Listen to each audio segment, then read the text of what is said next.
लाइनपार रामलीला मैदान में शुक्रवार की रात हुए मंचन में भगवान श्री राम और निषादराज केवट का प्रसिद्ध प्रसंग प्रस्तुत किया गया। त्रिमूर्ति कला केंद्र के कलाकारों द्वारा किए गए इस संवाद को देखकर दर्शक भावुक हो उठे। रामचरितमानस की चौपाई मांगी नाव न केवट आना, कजर तुम्हार मरमू में जाना। जब केवट बने कलाकार ने गाई तो पूरा मैदान तालियों की गड़गड़ाहट से गूंज उठा। श्रद्धालु लंबे समय तक तालियां बजाकर कलाकारों का उत्साह बढ़ाते रहे। मंचन के दौरान भगवान श्री राम और केवट के बीच हुए संवाद ने दर्शकों को गहराई तक प्रभावित किया। जिस भाव और भक्ति के साथ कलाकारों ने इसे प्रस्तुत किया, उसने उपस्थित श्रद्धालुओं की आंखें नम कर दी। दर्शक देर रात तक इस दृश्य को निहारते रहे और भगवान श्री राम की लीला का आनंद लेते रहे। रामलीला मैनेजिंग कमेटी के तत्वाधान में हो रही आयोजन में प्रतिदिन विभिन्न धार्मिक प्रसंगों का मंचन किया जा रहा है, जिनका शहर भर से श्रद्धालु आनंद ले रहे हैं। शुक्रवार को हुए इस विशेष प्रसंग ने रामचरितमानस की उस अमर कथा को जीवंत कर दिया, जिसमें केवट अपनी भक्ति और सेवा भाव से प्रभु श्री राम के चरण पखारने का अवसर पाता है। इतना अधीर, इतना आतुर हो जाएगा, यह विवेक कहाँ तक उचित है यार? आप कृपा करके अयोध्या वापस चले जाइए और एक चतुर और बुद्धिमान मंत्री की तरह वही व्यवहार कीजिए जिससे पिताश्री को शांति मिले और माता कैकेयी को सुख और संतोष। माता कैकेयी के सुख और संतोष की चिंता करने की किसी का आवश्यकता नहीं भैया। अपने सुख और स्वार्थ को झपट कर छीन लेना और अच्छी तरह जानती हूँ। और सुनो, उनसे कहिएगा अपने चहेते भरत को राजगद्दी देने के बाद राजमाता का सुख हो गए। लक्ष्मण, फिर वही दुष्टता? क्षमा करिए आर्य, लक्ष्मण की बचकानी बातों को वहां किसी से न कहिएगा। आपको मेरी सौगंध। महाराज ने विशेष रूप से आग्रह किया था, यदि राम और लक्ष्मण न आए, देवी सीता को तो अवश्य साथ ले आना। उन्होंने यह भी कहा था, सीता 2-4 दिन वन के कष्ट देखने के बाद अयोध्या वापस आ जाए, हमारे लिए आए। महाराज ने यह भी कहा था, राम के जाने के बाद मेरा और कौशल्या का कोई सहारा नहीं। राम, यदि मुझे आप जाने के लिए कहते हैं, जानकी को तो साथ भेज दो। अवश्य, जानकी जाए, हमें भी प्रसन्नता होगी। आर्य? हाँ सीते, यहाँ तक आकर तुमने वन की छटा तो देखी ली। अब तुम घर लौट जाओ तो सास ससुर समस्त प्रियजन की चिंता मिट जाए। उनकी सेवा कर सको तो हमें प्रसन्नता होगी। आर्य सुमंत के साथ घर लौट जाते भी। स्वामी, मैं तो केवल आपकी छाया मात्र हूँ, मेरा अपना कुछ अस्तित्व नहीं है। यदि आप अपने से अपनी छाया अलग कर सकते हैं तो मुझे भी अलग करके भेज दीजिए। वही देवी, स्त्री तो माता, पत्नी, बहू, बेटी, कई नातों में बटी हुई है। उसे तो सारे नाते निभाना चाहिए। ईमानदारी कबूल कर ले, यह में हमार मान बढ़ जाएगा। पधारिए लक्ष्मण भैया और सीता मैया के संग श्रृंगेरपुर नगरिया का पवित्र कर दीजिए महाराज। हम वनवास का व्रत ले चुके हैं, इसलिए नगर में प्रवेश करना हमारे लिए वर्जित है।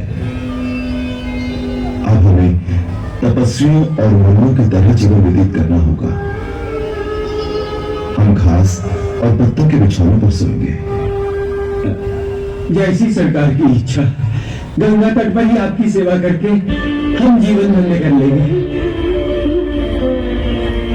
सरकार, आपकी आज्ञा के अनुसार बिछौना तैयार है, पधारिए। आओ सीते।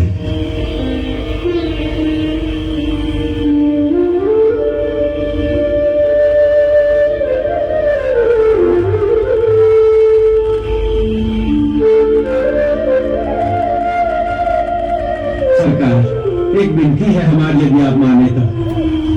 इतना संकोच क्यों? कह डालो जो कह रहा है। स्वीकार कर लेना, उसको ठुकरा न देना। अयोध्या जैसा चक्रवर्ती राज तो नहीं है, पर निषाद का ये छोटा सा श्रृंगेरपुर राज आपके चरणों में समर्पित है। गंगा मैया की सौगंध उठा के कहा दूं, सारा राज आपका है। आज से आप हमारे राजा और हम आपकी प्रजा।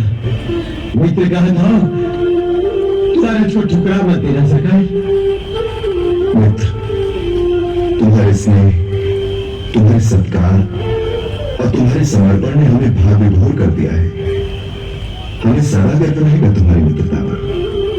सरकार ने हमारी बात मान ली। नहीं मित्र, हम तुम्हारे सत्कार को स्वीकार करते हैं, परंतु उसे ग्रहण नहीं कर सकते। राज्य तो हमें अयोध्या का भी दे रहे थे पिताश्री।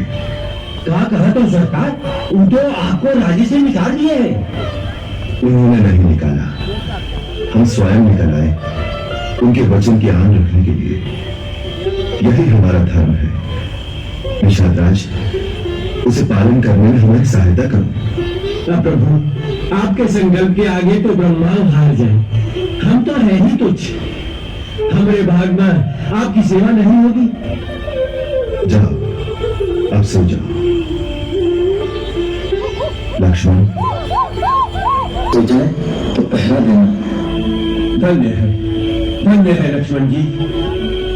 भाई से भाई के प्रेम की ऐसी उपमा संसार में दूसरी कौनो नहीं हो सकती।